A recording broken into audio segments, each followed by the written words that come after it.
Hey guys, welcome back to another episode of Hub Builder. This is the episode we've been talking about for ages now when we've been unboxing all the various things in our unboxing series. But we finally have all the parts for that $1,200 1440p build. If you missed the unboxing or unveiling of all these boxes, then go back and check out the unboxing series. It was a lot of fun. But we finally have all the boxes here with hopefully all the hardware inside so we can build that awesome system. If you'd like a bit more information on why we picked these various things, such as the GTX... That's the wrong box. That's the GTX 1050 box. Hang on one moment. Where? Right, that's better. I only just got this thing yesterday. No, not yesterday. You're probably watching this on Thursday. I only got this thing earlier in the week, and I already lost it under all the other boxes we have laying around the office. Anyway... We now have the rewind. If you want to find out the reasons why we picked various bits of hardware, such as the GTX 1070 or the ASRock motherboard, G-Skill memory, the Crucial SSD, and so on and so forth, and all this cool Cooler Master gear, then go back and check out the parts picker guide on this build. I'll put the link in the description. So as I just mentioned, this is a $1,200 US 1440p gaming rig. But if you're a kangaroo riding Aussie like me, then you can expect to pay about $1,900. Right, so first up I'm going to show you guys a time-lapse style video of the build going together, so you can see all these awesome components coming together to create what should be the ultimate 1440p gaming rig. Once built, I'll connect up a monitor, get a keyboard, mouse, and we'll play some games. I'll show you the games being played on the system, but I'll also report some benchmark data or frame rate results, and that should be pretty cool. So with that, let's get to it.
Well, that came together quite nicely.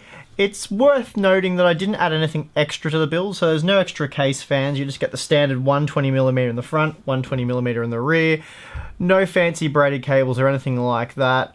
I was tempted to tart it up a bit with some LED lighting, which would have made this look pretty spectacular, but a bit misleading because that isn't how it would look unless you went and purchased those separately. So pretty much this is what you could build with the components we were given. Right, so now let's connect up the monitor, keyboard, mouse, and get gaming.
To make good money here, till all the grand guard shakedowns.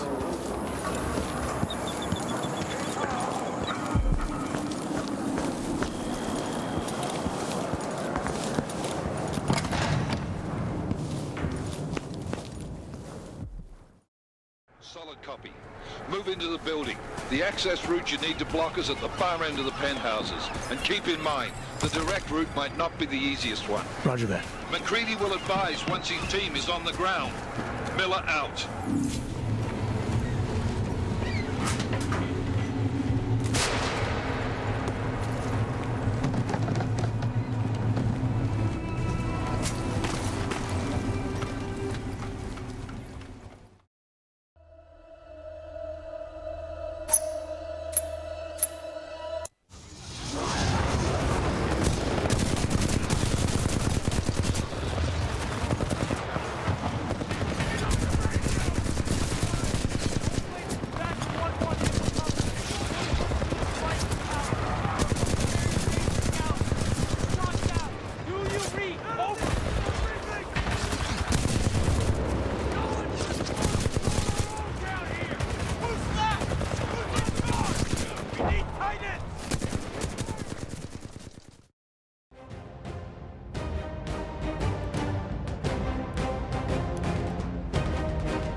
With the latest and greatest PC gaming hardware on hand, I'm often spoilt for choice.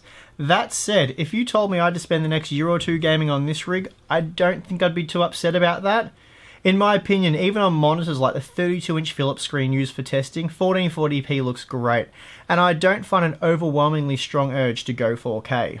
Of course, I'm not trying to suggest to you guys that this is a budget system by any means. It's not. It's a $1,200 US system or $1,900 Aussie, and it's a fair chunk of change. But my point is I often game on extreme systems, and I don't feel like I'm giving up anything with this sensible 1440p build. Anyway, as we said in our parts picker guide for this build, these specs will make for a very drill-worthy PC, capable of delivering very playable 1440p performance in all latest titles, and well, we just got an example of that, or a few good examples. The only potential upgrade options here include a Core i7 6700K or a GeForce GTX 1080. Also, the cool thing about this build is that you could, if you wanted to go to a Core i7, wait till later next year and get a Skylake Core i7 processor, and you could even wait till Nvidia or AMD release their upcoming high-end GPUs and get one of them as a potential upgrade down the track. So there's plenty of options available. Overall, we really love this system. We'd like to take a moment to thank all the companies involved in this build. Big thanks to Cooler Master, G-Skill, Gigabyte Crucial, and Western Digital. With that, I'm going to get out of here and hand it over to you guys. Smash that like button. Come on, you know you want to. And as always, feel free to drop us some comments below. We love hearing from you guys. I'm your host, Steve. Catch you next time.